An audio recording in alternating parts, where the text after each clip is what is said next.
Hello everyone, welcome back. So today's video, we're going to be talking about the Odyssey Gyro and the generations of the gyro.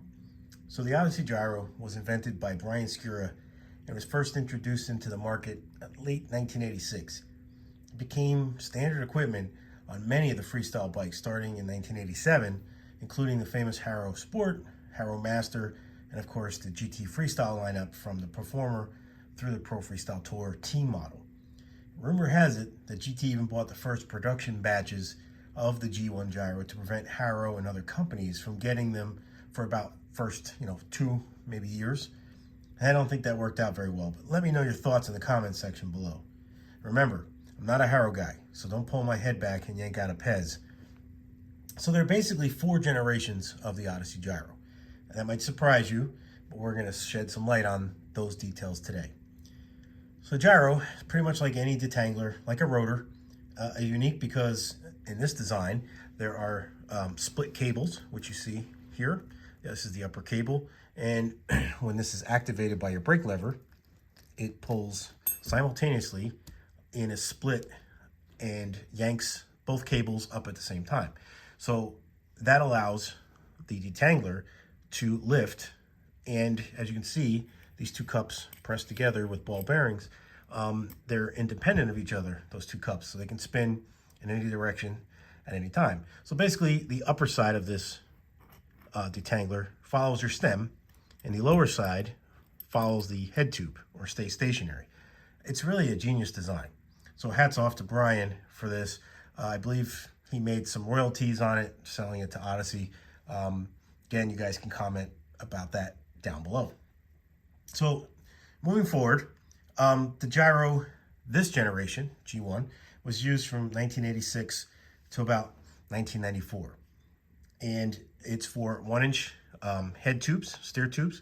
So basically every freestyle bike that we had back in the 80s. These threaded bosses in the reaction plate and the lower cup are M6 for the barrel adjusters, which you see back here. And they go on to the end of the cables. The detangler was always chrome, and it came in a variety of colors. The upper and lower plates, I think of blue, gray, pink, chrome, black, white. There's probably a variety of other colors, but they had a large group so they could match the color of your bike. So it was a great idea. And basically, this was used, like I said, to about 1994, in which Odyssey came out with a Generation 2 gyro. And this one is slightly different.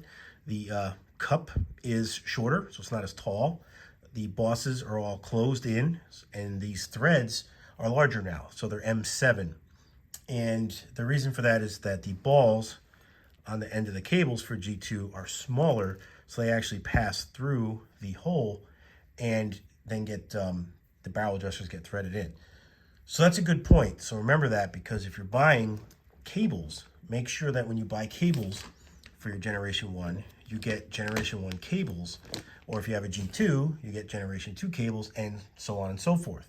One thing to point out is Pork Chop BMX does offer these universal cables for the Generation 1, Generation 2, and Generation 3 gyro. They one size fit all, and there are barrel adjusters. They have slots in them so you can push the wire through the cable, and makes it so much easier. You can see there's more adjusters down in there. So hats off to Pork Chop BMX for doing that. And they come in white and black when they're in stock, so you can check them out.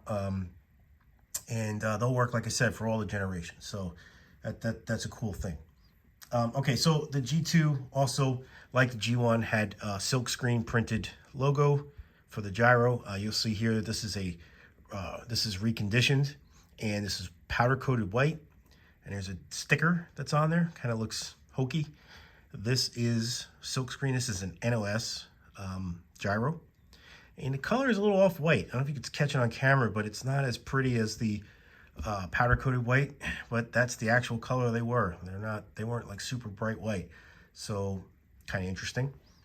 So the G2 was used up until they decided to go with a 1 1/8 steer tube. And I don't know exactly when the G3 came out. I have to look that up. Maybe you guys can let me know in the comment section. But basically, it's only for 1 1/8 head tubes. When the mid-school scene started to change over, that's basically where those G3 gyro came about. So that's good to know. So if you're picking the right gyro, make sure that you know that the Generation 1, Generation 2 are for 1-inch steer tubes. Generation 3 is for 1 1/8, and Generation 4 is as well. So moving on, there is also a Generation 4. And this is called the GTX, the GTX-R, the GTX-S, depending on the version of the model that you have.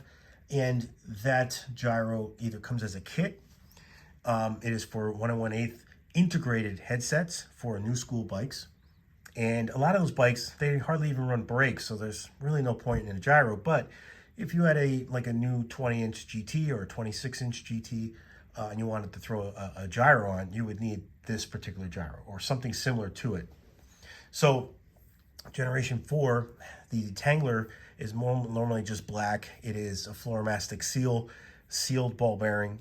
The mechanism is you can't see the balls, they're not visible. Really no maintenance is required, and it's like a dust cap, so that's pretty cool.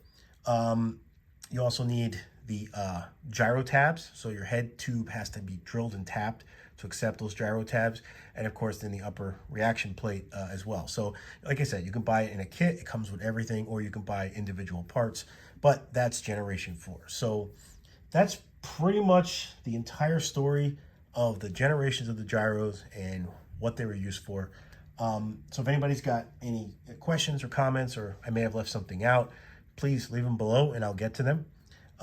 If you liked the video, hit that like button and please subscribe. I got more content coming out soon. I'll be doing a generation of the GT freestyle and race hubs, super lace and race lace as they're called. That'll be coming up soon.